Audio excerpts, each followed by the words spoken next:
Hello, gentlemen. Today I'm back on College Football 25, and I'm going to be breaking down a formation for you out of the Ohio State playbook, and that formation is gun box offset week. But before I get into it, just a quick announcement. I'm actually back on College Football 25. I've been playing head-to-head games all week and just getting my new scheme ready for you guys that is going to launch early next week on acebandit.com. So just be on the lookout for that. If you're a member, you guys haven't had any new content in quite some time, just know it's on the way and it'll be uploaded very soon. Okay, so let's first talk about custom audibles. Like I said, this is gun box offset week out of the Ohio State playbook. And the way you want to set these up is halfback angle first. Your second slot should be a run play. I like wide trap, but if you are seeing a lot of double mug, you can also use outside zone, which is a phenomenal run against double mug. And then we'll do verticals at 3, and then we'll do middle, high, low at the 4th slot. Okay, so let's break down these run plays first. We're going to start with wide trap. And let's go ahead and go against double mug first. Just to show you, you're going to get really good blocking against double mug. Now, somebody might hover over your center and make this not quite as good because they're just adding an extra number to the box. But just know that the blocking itself does work really well against double mug. And that was just unlucky. He slowed me down as I was getting through the gap. As you can see, very, very consistent. The great news is we have 2 runs that are good against double mug. We have wide trap, then we also have outside zone. So outside zones in general are just good against double mug. It's just the perfect blocking. So like right there, that was just a good shed, to be honest. But we get the perfect blocking scheme against double mug. That guy keeps getting like inside of my offensive lineman. But yeah, it's pretty consistent. I like the wide trap just a little bit more because the blocking is just a little bit more unique. It's harder to shoot. It's not just straight blocking across the board. You have a pulling guard and all that kind of stuff. But as you can see, this is pretty consistent. So the first passing play is going to be halfback angle. And we'll just run this against random play. And the setup is going to be zig your middle receiver, which is RB on that trip side. You're then going to come back the outside receiver on the trip side. And then for your running back, he's on this angle route that is kind of different than the hot route one. So he's going to break a little too slowly, in my opinion. Like he's going to go further upfield. I'd rather just re-Texas him so he's like a smaller angle route. And this is what your play art should look like. So obviously you want to hit A. That's going to be like your big gain. But assuming the user runs with him, you're probably going to hit your zig or your angle route. So let's have a look. In this case, he does get open. He's going to separate versus man usually. And if the user runs with him, again, Texas or angle. Sorry, Texas or zig.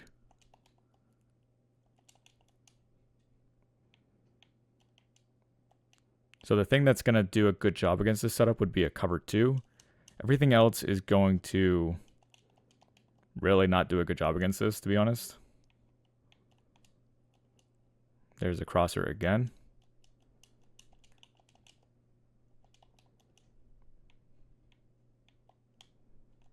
So that was a cover 2 hard flat. That means that the comeback is going to be open. If it was a regular cover 2, the zig will be open late. There's the zig. If you read this play right, honestly, something's going to be open. Do it again. You can always highball it. Pretty big window there. There's a zig. And again, play is very fundamental. You'll probably have something open. Next, we have halfback angle number 2. And this setup does take quite some time if you want to do it exactly how I do it. But a lot of these are optional steps. So the first one is going to be drag your innermost receiver, which is A. And then you're going to corner route the middle receiver, which is technically a tight end. So RB onto a corner route. Now the option here is to stem him down once. So Y, RB, hold LB, and then left stick down once. So the corner route looks like this. And then you can re-Texas if you'd like. It is better to do that on the running back. And then we have a curl on the ISO, which is X. And stem him up once to about 15 yards of depth. So this is the final play art. I know it's a lot. Again, you can skip a lot of the stemming if you don't want to do it. But the concept here is we have a drag and a Texas, which is going to hold the user. He's going to typically pick one, and you're going to throw to the other. But also what it does is it opens up our corner route because they can't really get out there to it. So we have a streak clearing out for the corner route. Just like that. It's going to be good versus zone and man. So we have like the mesh concept over the middle. So I'm going to skip the stemming for this one. I'll still stem the curl to 15. Like right here, you can throw the curl on the break. Use your curls, guys. I know they're boring, but they are so good, and people do not know how to defend them. So I'm going to leave the stock corner route over there. Should be pretty good versus man coverage overall. It is better if you stem him down.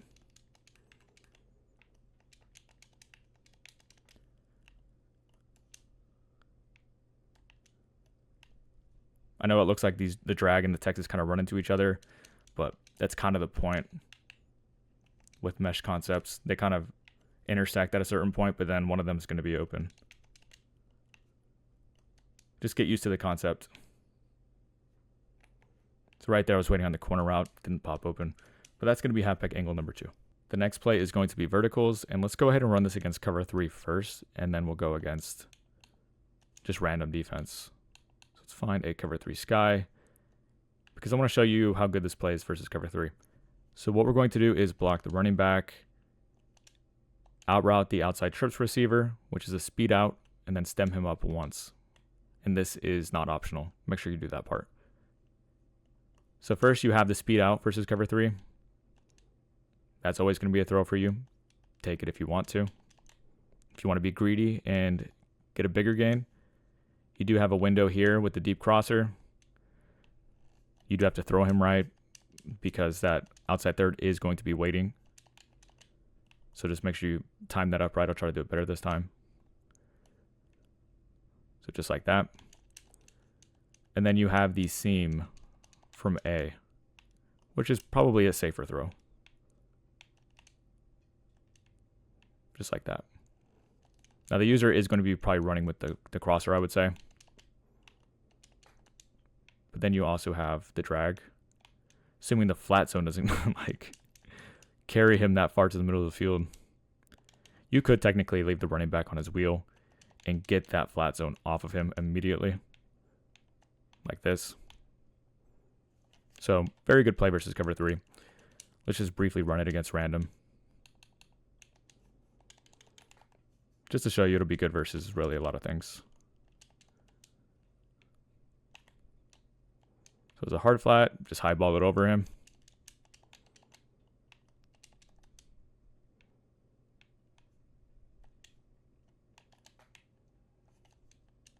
Simple high-low over the middle of the field. I'm starting with the speed out. Because if he's going to be open, I don't mind throwing him. I'll take my 10 yards. Very easy throw.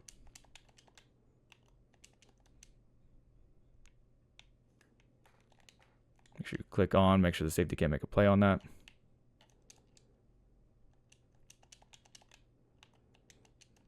I'm going to run it one more time. I'm not going to run it against quarters 3 deep.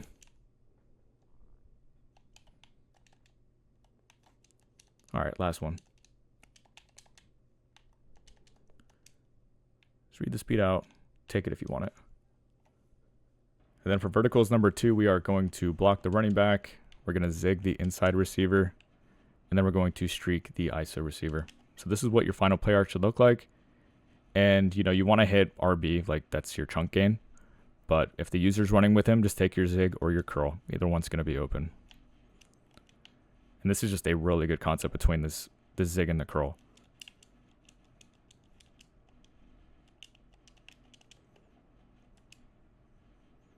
So if RB is open, go for it. If not, hit one of these two over here. They're probably not being usered. Both are good versus man coverage as well. Try to throw into my deep crosser. I just got pressured immediately.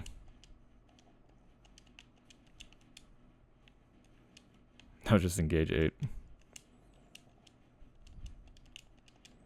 And this is an easy play to run because you're really just throwing to the zig or to the deep cross. Sometimes the curl. Like right here, this cover 0, I think. So in the event that you know it's cover 0, you don't need to have the streak over here because what's the point? Like he's not going to be backed off cover 0. So you can maybe put him on like an in route or something of that sort. Throw the curl on his break. Throw the zig, throw the in route, throw the crosser. That's only if you know it's cover 0 for sure.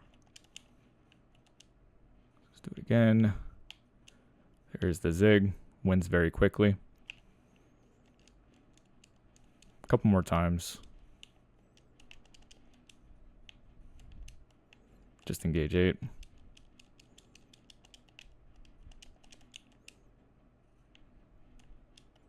And there's a zig again.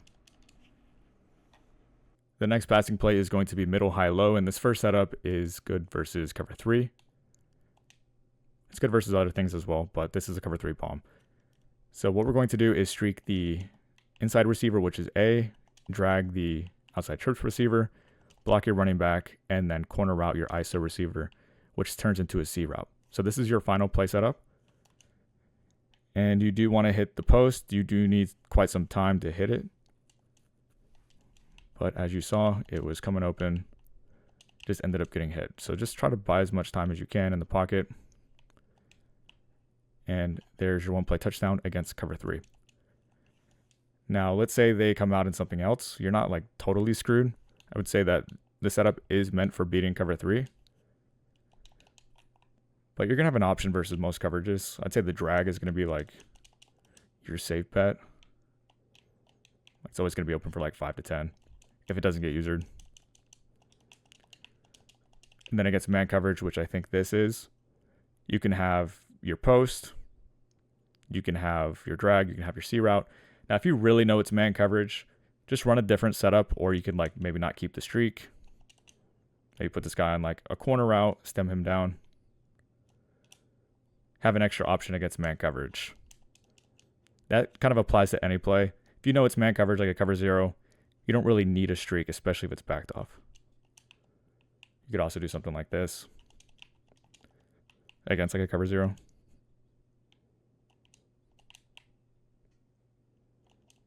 But yeah, that's going to be middle, high, low number 1. And then for middle, high, low number 2, we are going to corner out the inside receiver, which is A.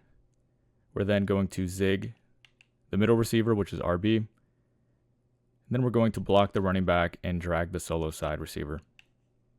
So this is what your play art looks like. It's basically just a simple flood over here on the trip side. And then we have a backside drag. This is like a very basic setup. And the only thing that's really going to like really cover this, I'd say a heavy blitz will be good versus this.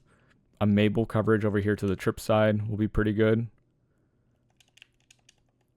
Cover 2 man will be okay against this. It's like right here, this zig actually didn't get open, which is pretty rare, I would say.